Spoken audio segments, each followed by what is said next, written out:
Who's next? I guess I'll go next. I want to address some of what you, John, and Susan, some of the things that you both said, but I want to start by acknowledging some of the things that our speakers said today.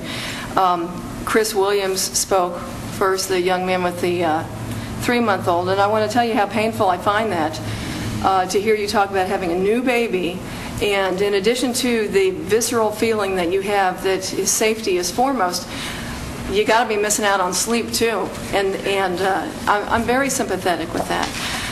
I was particularly struck by what you said about the 1997 rezoning, and I'm completely in agreement with you. I'm not sympathetic at all with people who come forward and say they need X amount because they calculated badly. Town council welcomes investment in the town, but we're not here to protect your private investment.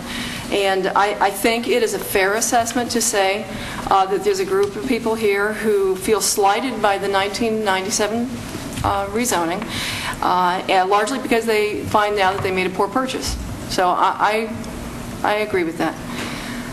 Dana Hawley sent us a long letter, and she likened this situation to something like the tragedy of the Commons, and that appeals to me because I think it's accurate and literate. So I don't entirely agree with the metaphor. The tragedy of the Commons refers to a dilemma created by multiple individuals acting independently and rationally in their own self-interest, and they ultimately deplete a limited resource, a limited shared resource. And the problem in this situation is that it is not a limited resource. Parking is everywhere. And what happens is that when the parking runs out at Clover Valley, then the occupants, the resourceful tenants, range far and wide to park in the adjacent apartment complexes or in the single-family neighborhood adjacent. And that's where the metaphor breaks down, because civility breaks down, and our zoning regulations break down, and our ability to patrol the situation breaks down. So you can only carry that metaphor so far. Crystal spoke. Crystal Wright, I'm not sure if she's still here, but Susan and I walked the property with her and with Terry Carley. We explored several different ideas about how we could make the situation better, and I mourn with her for green space that might be lost. And I'm completely sympathetic with people who describe the situations in their neighborhood where students are drunken and misbehaving and damaging property. I've had people defecate in my yard. So I am completely sympathetic with these concerns. But in the end, I think it's salient that the townhouses were built as 4-bedroom units, and nothing that this council can do right now is going to make them other than what they are. They were built as student housing. They remain student housing.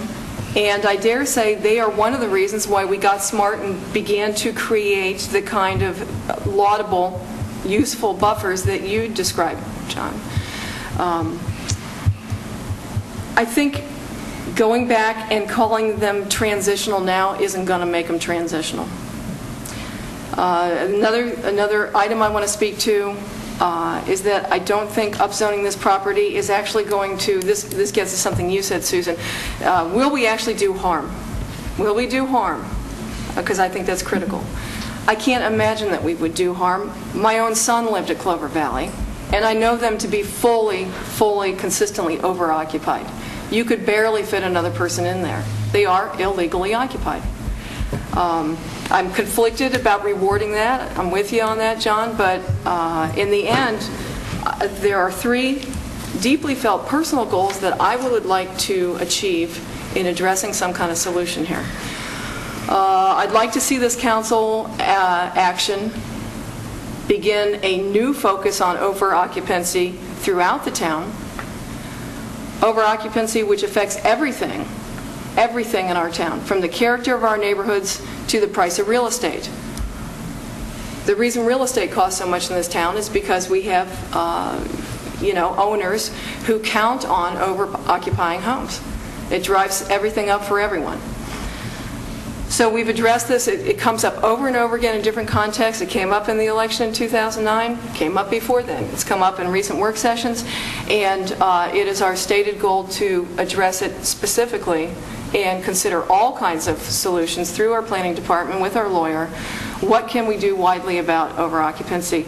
Can we focus it in certain places to make quantum changes in the way neighborhood relations are conducted? Second goal of mine would be to usher in a new period of cooperation with a rezoning in this case. And what I mean by that is I would like to catch responsible property owners doing the right thing, catch them in the act, and reward them. And if there was something else that the present formulation of the homeowners could do that they haven't yet done or proffered, I can hardly think of what it is. And I won't go through the whole litany, but Ms. Carley described all the things that have been done, and that was some of it long before they came to us for a rezoning. This is even people who have come before us tonight and wished not to have a rezoning have acknowledged that things have got better in the last couple of years, and this speaks to the issue that this is not just a parking problem. This is multiple problems to do with neighborhood protection and civility and relations.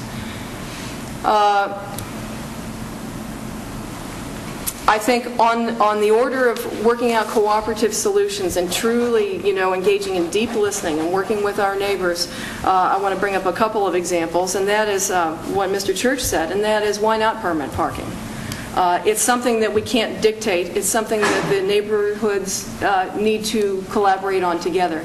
Neighbors need to be agreed that they would welcome the permit parking, and they need to be agreed on the area within which that would take place. But that's good collaborative, cooperative problem solving. Another example that I can think of is on the occasion when Ms. Carley and Ms. Wright and Susan and I were walking the area.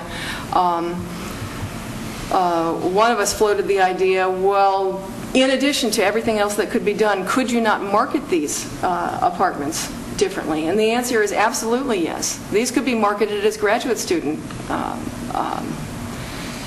apartments, and there's a lot of clever ways to do that, and you can go to the graduate school, or you could go to VCOM or to the vet school or any number of other places and do very spot-on marketing, and you could even put it on the sign, Clover Valley Estates, graduate student housing.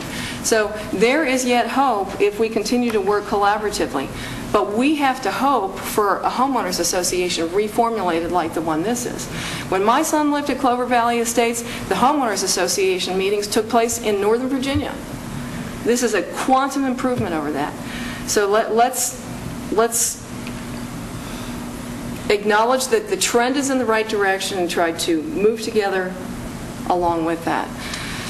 And I guess my final goal would be that when we look at these situations, that the bottom line always be that we work together for the greater good, that we try to effect an authentic solution. I'm sympathetic with much of what has been said tonight, but in the end, I really want to see a